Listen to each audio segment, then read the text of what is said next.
Lakas makasi drama, oh, 'di ba dito doon nakaupo yung asawa, tapos dito yung first wife, tapos second wife, tapos yung mama, yung lolo. Yung drum at saka bell tower is a signal na sunrise at saka signal na sunset. Parang ganon yung mga purpose nila. Ang galing, no?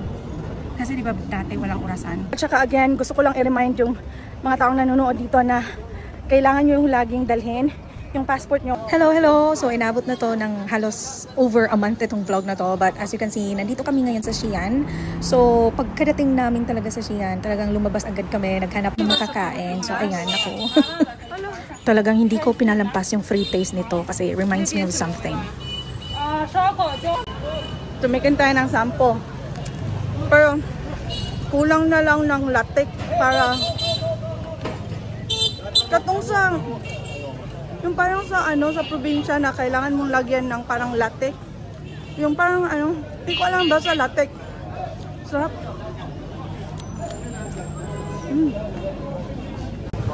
We're at the Muslim quarter in Xi'an. Crazy, Dad. What do you think of it, Dad? Like both people and the bikes are on the same road. Yeah, going in all directions. It's got to be Google's. Don't think it's like you've only been to Shanghai. People and bikes all on the same street. And on the side is the food stall. And then in the middle is just people and bikes, motorbikes, electric bikes, everything. Oh. Grabe, diba? Sumusulpot lang talaga yung mga e-bike dyan. Well, anyway, ang layo din talaga ng nilakad namin dito. Kasi kasalanan talaga ng asawa ko eh. Kasi siya yung parang guide namin. Siya yung nagna-navigate. Yung 3 kilometers sa kanya, parang wala lang. Buti na lang nakakita na kami ng pagkain. So, ayan na nga. Yung parang van na yun yung pagkain ng taga Xi'an. Ayan. Ang sarap-sarap ng mga pagkain dito. Sobrang authentic Chinese siya. I mean, authentic Chinese food siya. More, yes! So, yung nakikita nyo, bell tower na yan, very important yan sa China, yung mga bell towers. Mamaya, sasabihin ko sa inyo kung anong purpose niyan at kung ano yung mga, kung bakit importante yan. So, kayo, pag nakapunta kayo dito sa Xi'an City, it is an ancient capital city. So, ang dami-daming nag-o-offer ng mga traditional clothing at picture-picture, ganyan. Gaganda nila sobra. Gusto ko sana mag-try, kaso wala kaming oras. Bakit kami ng bell tower ngayon? At saka kanina, hindi na kami umakyat sa drum tower. Pero, ipapakita ko sa inyo kung gaano kalayo yung drum tower sa bell tower. Hindi, mga half a kilometer lang siya. Andito na kami. I think, ayun o, yun yung drum tower.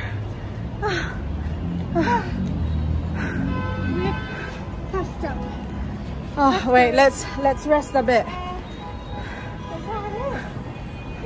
Mom, we can go inside. There will be more trivias and historical information about bell tower.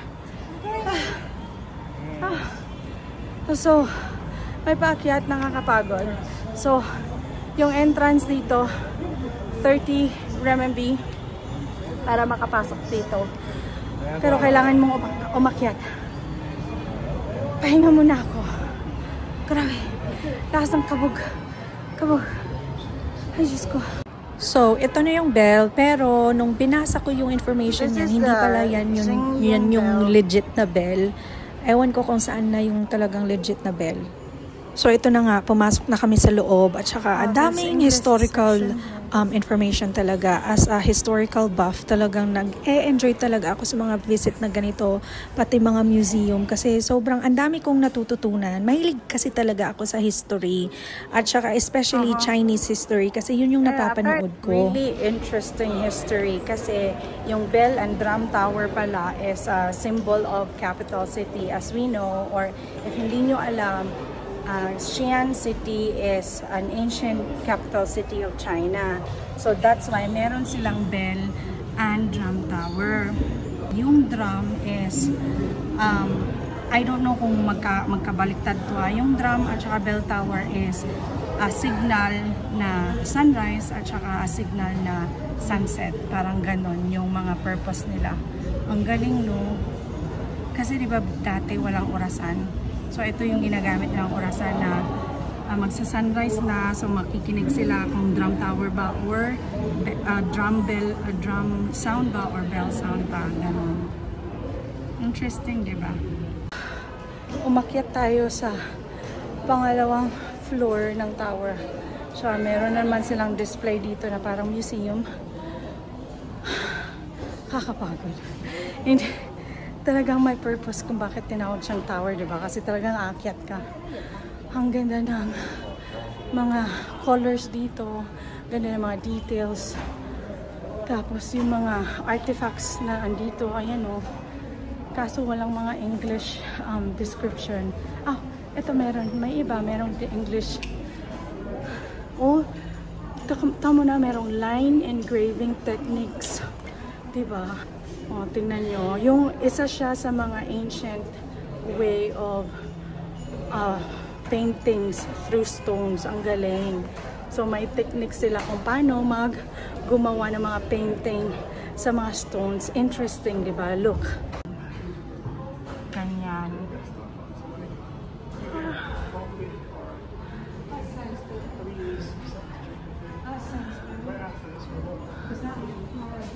Lakas makasi drama, oh. Diba dito, doon nakaupo yung asawa, tapos dito yung first wife, tapos second wife, tapos yung mama, yung lolo, yung lola, o mga anak, o kaya yung concubine, yung second wife, third wife, ganon.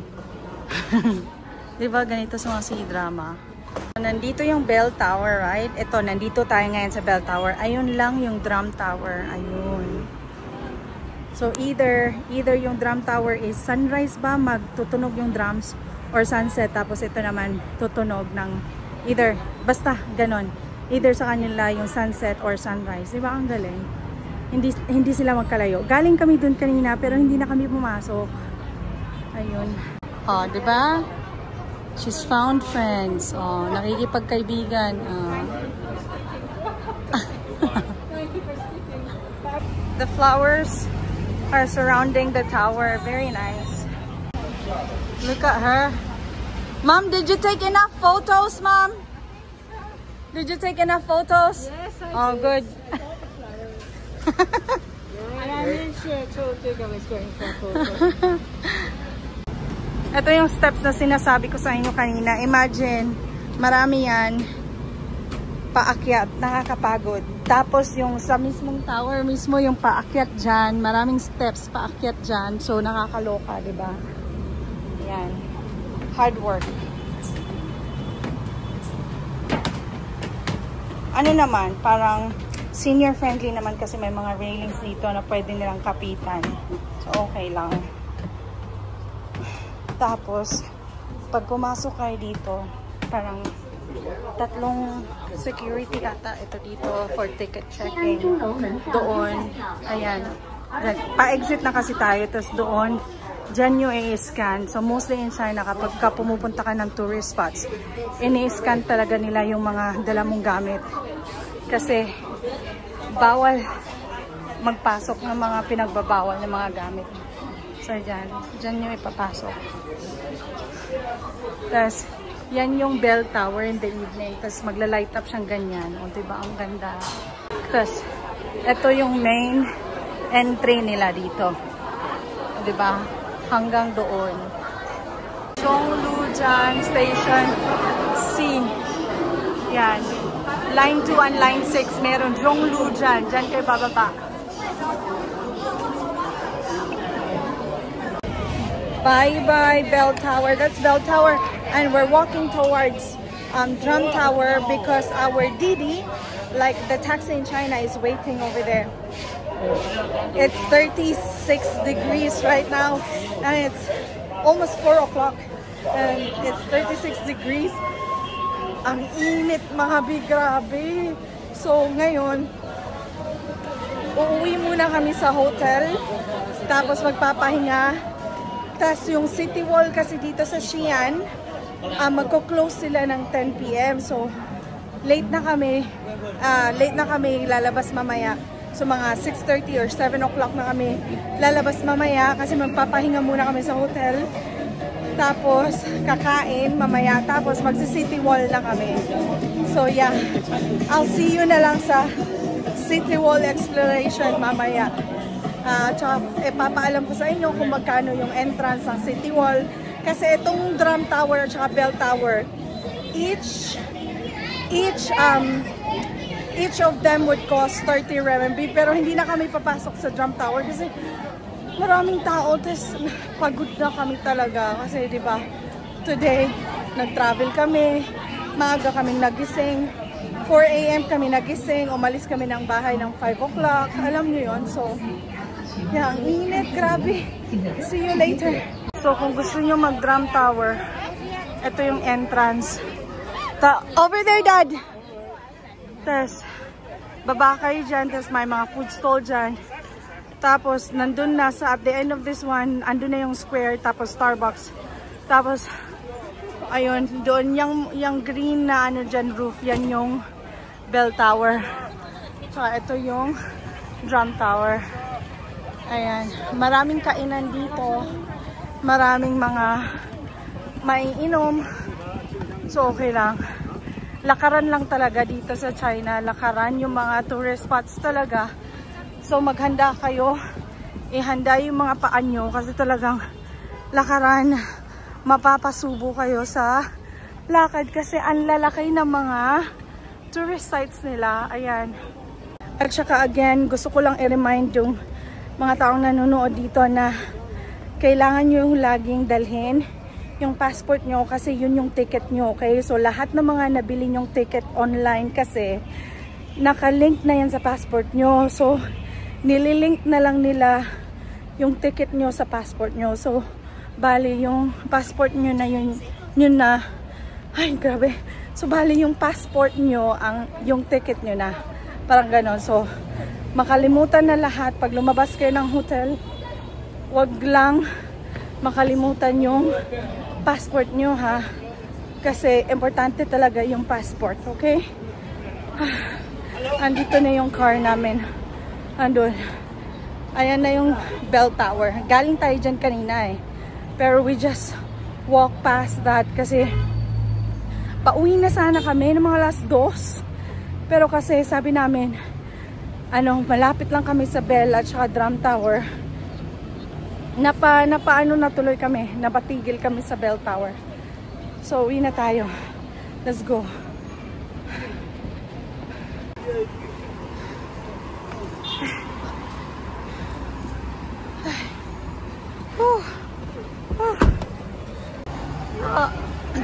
Out for dinner now. Out for dinner.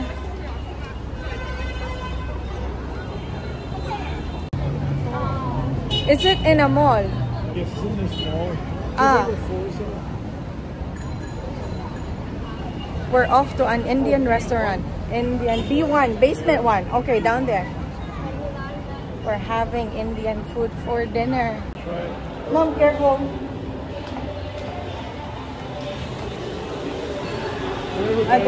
Are they performing? We're gonna go down. Everyone is just pretty, Mom. They're all dressed up. Oh, dressed up. I know. This is a Korean restaurant here. There's Italian. We just had Italian. Wasn't it last night?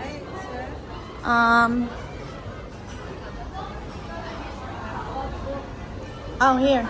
We're here, Mom. Indian. So, do you fancy the Indian Amber Palace? I know. Look at the beadwork on that, Mom.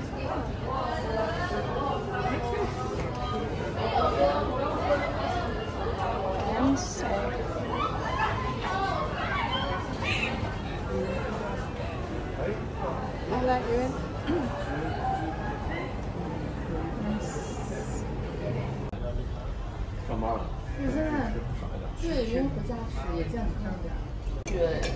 Is that yours, Dad? Yeah.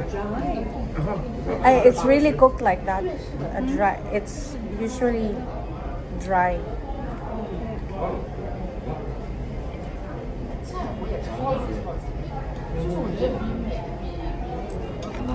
That sweet chili sauce is really nice. That's yours, Mom. It's got that sauce again, Mom. And Nothing lemon, nothing dairy. so ito na, papunta na kami sa City Wall. Pero yung nangyari, hindi talaga kami nakapasok. Ewan ko ba kung paano pumasok doon. So, naglakad na lang kami sa labas ng City Wall. Naglakad, maganda naman yung lakad, pero hindi talaga kami nakatunton sa City Wall. Pero maganda yung palibot ng City Wall talaga. Nakaka-amaze lang kung gaano kalinis yung surroundings ng City Wall. Actually, the city is also very clean. So, nag-enjoy naman kami sa palakad-lakad namin around. Ang daming mga tao, ang daming mga senior citizen na nagsasayaw-sayaw. Nakaka-enganyong sumayaw as well. Kasi yan yung exercise nila. So, yun, enjoy lang.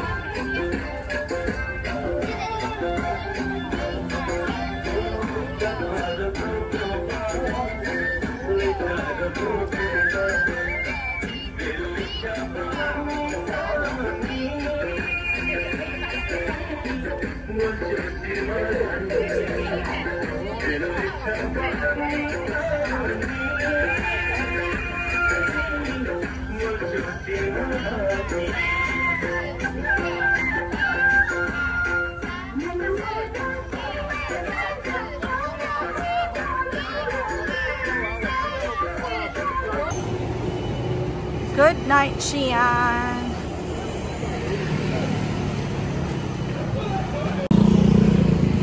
Good night. See you tomorrow from Xi'an, China. Buyers. Oh, crazy, crazy, crazy. Oh, crazy, crazy. Dad. No sudden movements. Just be bold.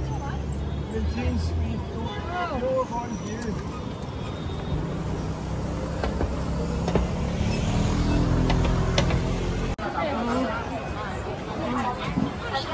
The amount of people.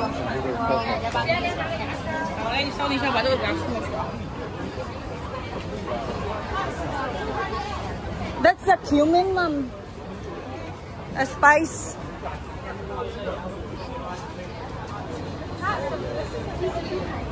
Lively. Look at this. It's very busy, Mom. It's very busy. Look at the amount of people in that restaurant. Oh, that is an entrance over there. Wow, we know where the entrance is now because there's steps going up. Yeah. Another day. I'm going to pin the location. Yep.